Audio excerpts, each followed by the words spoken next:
Sambung pembahasan mengenai politisi ikan lele. Metafor politisi ikan lele itu tadi saya sampaikan di awal, diintrodusir pertama kali oleh Buya Syafi'i Ma'arif.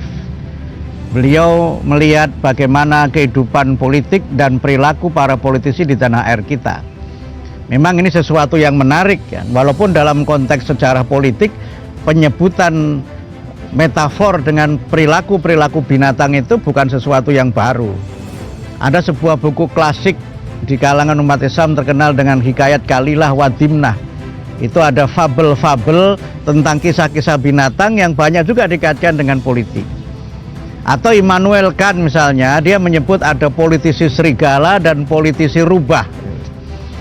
Politisi serigala itu politisi yang dia itu memang tampil seperti serigala, tapi sikap dan perilakunya sama, antara penampilan dengan perilakunya sama. Tidak ada double standard, tidak ada hal-hal yang sifatnya itu penipuan-penipuan dan hal-hal yang mungkin bernuansa kemunafikan.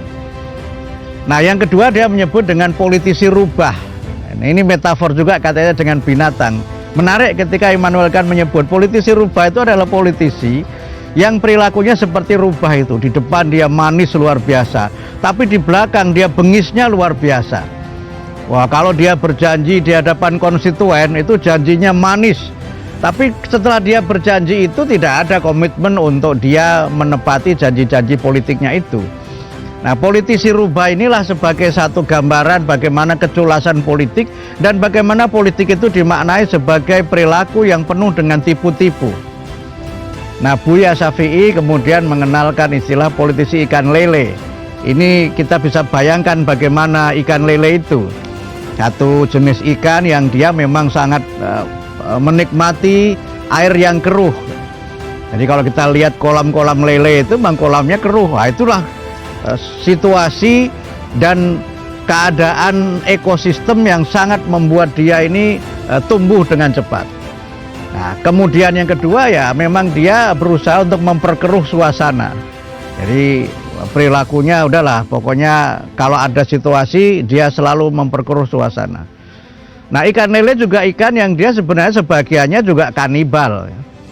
Dia juga memangsa ikan-ikan yang lainnya, dan karena itu maka politisi ikan lele itu dalam pengertian yang luas mengandung paling tidak 3 jenis perilaku. Yang pertama memang dia akan hidup dalam situasi politik yang keruh. Ini yang pertama.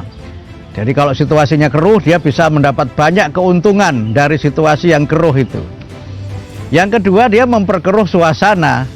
Nah, cara dia memperkeruh suasana tentu bisa dengan cara misalnya menebarkan berita-berita hoax, kemudian memancing konflik, dan kemudian dia juga menciptakan konflik dan mendapatkan keuntungan dari konflik itu. Dalam teori konflik, orang ini disebut sebagai konflik entrepreneur gitu. Orang memang kerjanya bikin konflik dan dia mendapat keuntungan dari konflik itu. Nah, kemudian yang ketiga adalah politisi yang kanibal. Dia tega memangsa sesama dan kemudian bisa menghancurkan masa depan yang lainnya demi dia meraih ambisi kekuasaan. Nah, situasi politik nasional kita itu memang sekarang ini tidak sedang baik-baik saja. Jadi ada sekarang kita melihat politisi-politisi rubah. Tampilannya luar biasa. Kelihatannya saja dia itu dermawan, tapi ternyata dia itu koruptor pada saat yang lainnya. Kelihatannya saja dia memberikan bantuan kepada masyarakat, ternyata bantuan itu dia embat juga, dia makan juga gitu. Dan kemudian demi dia meraih kekuasaan, dia kemudian menimbulkan berbagai macam keresahan dan permusuhan di masyarakat. Dalam istilah kajian-kajian di dalam agama itu dia membangkitkan al-baghdha, di mana orang itu saling memarahi satu dengan yang lainnya, atau al-adawah, di mana seorang itu saling bermusuhan dengan yang lainnya. Ketika kemudian ini terjadi, pekerjaan politisi ikan lele itu adalah mengadu domba.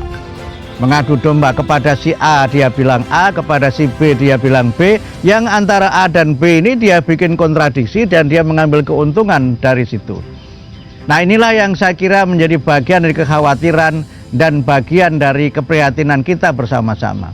Karena itulah maka melalui mimbar Qola ini saya mengajak kepada semua pihak untuk marilah kita mengembalikan politik itu kepada cita-cita dan tujuan utamanya yang sangat mulia.